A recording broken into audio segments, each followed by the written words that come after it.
En aquel tiempo los sumos sacerdotes, los escribas y los ancianos le enviaron a Jesús unos fariseos y unos partidarios de Herodes para hacerle una pregunta capciosa. Se acercaron pues a él y le dijeron: Maestro, sabemos que eres sincero y que no te importa lo que diga la gente, porque no tratas de adular a los hombres, sino que enseñas con toda verdad el camino de Dios. ¿Está permitido o no pagarle el tributo al César? ¿Se lo damos o no se lo damos? Jesús, notando su hipocresía, les dijo: ¿por qué me ponen una trampa? Tráiganme una moneda para que yo la vea. Se la trajeron y él les preguntó: ¿de quién es la imagen y el nombre que lleva escrito? Le contestaron: del César. Entonces le respondió Jesús: den al César lo que es del César y a Dios lo que es de Dios. Y los dejó admirados. Palabra del Señor. Gloria a ti, Señor Jesús. Hay que ver que los fariseos, los doctores de la ley y los ancianos pensaban de Jesús. Sabemos que había un cierto celo porque la gente se aglomeraba y lo seguía. Quedaba impresionada con sus palabras, de una manera que ellos jamás eran capaces de impresionar ni de atraer, especialmente a los pobres, a los llamados pecadores, a los que están apartados de Dios. Y en todo eso empezó a desarrollarse entre ellos un celo. Pero claro, entre ellos mismos estaban divididos, porque aquí vienen a probar a Jesús no solamente fariseos, hombres de bien, hombres de extrema piedad, hombres que practicaban la ley minuciosamente, algunos hipócritamente. Y es lo que Jesús condena. Otros, pues, como Nicodemo, hombres de profunda y auténtica fe. Entre ellos hubieron seguidores de Jesús. Pero aquí se presentan los fariseos con los del partido de Herodes. Herodes era el gobernador títere que había puesto Roma para dominar toda lo que es Tierra Santa, Israel. Entonces, claro, la trampa estaba en que poner a Jesús en una situación difícil. Si dice que se pague el tributo al César, es decir, el impuesto, pues le está descreditándose automáticamente con el pueblo que rechazaba y resentía el poder del Imperio Romano.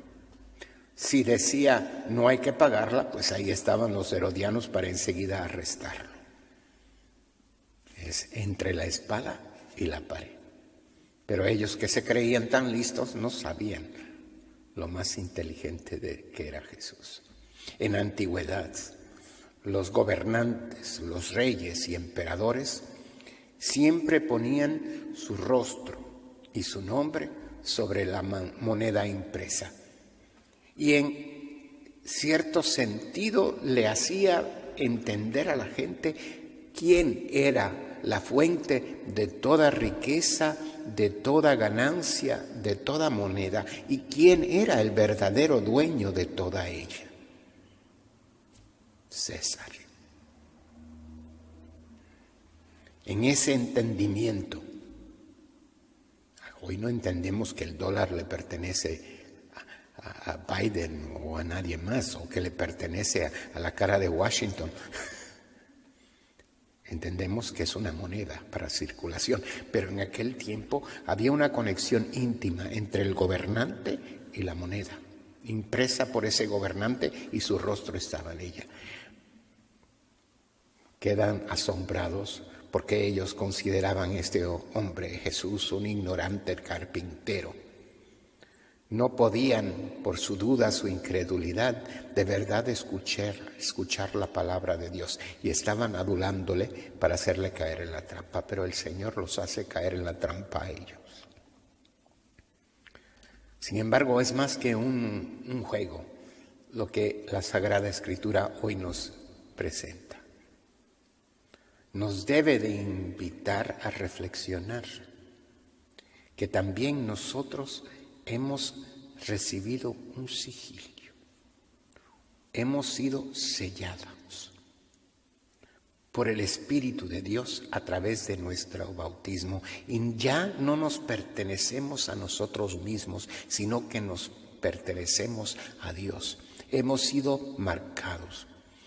Nuestro propio cuerpo ya no es solamente nuestro, es templo del Espíritu Santo. Es dudar donde habita Jesús. Es creación del Padre. La Santísima Trinidad habita en nosotros. Somos templos sagrados de Dios. Y como tal tenemos que tratar aún nuestros cuerpos. Somos marcados y sellados por Dios. Y esto nos debe de impulsar a reflexionar a quién de verdad pertenecemos. San Pablo insiste, no vivan según la carne, vivan según en el Espíritu que han recibido. Vivan esa realidad de lo que en realidad ya son. Hijos, hijas del Padre, hermanos y hermanas de Cristo, templos vivos del Espíritu Santo. Y eso debe de marcarnos y afectar toda nuestra vida, todo nuestro pensar, sentir y obrar. Es lo que conmovió al santo que en este día celebramos, San Justino mártir. Justino fue un gran filósofo, un gran intelecto en su tiempo, en el segundo siglo después de Cristo, en los años 100 y pico. Y Justino, que era un gran pensador, quedó convencido por el testimonio de fe y por ese martirio de tantos que dieron la vida por Cristo durante esas terribles persecuciones. Y se convierte a la edad de 30 años. Se convierte a la misma vez en el apologista más primero y más grande de su época. Un apologista es el que hace una explicación de la fe a través de la razón, y como nos aclaró Benedicto XVI, la fe y la razón no están contraopuestas. Y Justino lo probó, hasta una escuela construyó y edificó para poder explicar la fe a partir de la filosofía y de la teología, a través de las Sagradas Escrituras. Y lo que lo llevó a esa conversión y a esa convicción fue el testimonio de los demás. Y al fin da él el mismo testimonio. Es ejecutado y decapitado en el año 165, porque hacía resaltar la fe y con su testimonio y sus argumentos convenció a muchos, pero muchos más convenció después con su martirio. Hasta la fecha se celebra a San Justino y su pensamiento y sus reflexiones no han muerto, viven todavía en la Iglesia. El Señor quizás no nos llame a que derramemos sangre por Él, pero sí, a todos nos llama a dar testimonio en nuestro aquí y ahora, en nuestro lugar. Dice que vayamos a las naciones, pues vayamos allí donde estamos, a los que nos rodean. Y no nos dejemos llevar por los pensamientos y los valores humanos. Es lo que le reclama la mujer de Tobías. Pues tan santo, tan practicante. ¿Y cómo eres tan incrédulo? ¿No crees en mí, tu mujer? Me acusas, me atacas. Y estás lleno de rencor y resentimiento. Estás más ciego en la fe que con esos ojos que no ven, llenos de cataratas. Y a veces somos así, ciegos, sordos y mudos, encerrados en nuestro propio yo, en nuestro propio creernos en nosotros mismos, en nuestro egoísmo, en nuestra soberbia. Y proyectamos sobre los demás cosas negativas.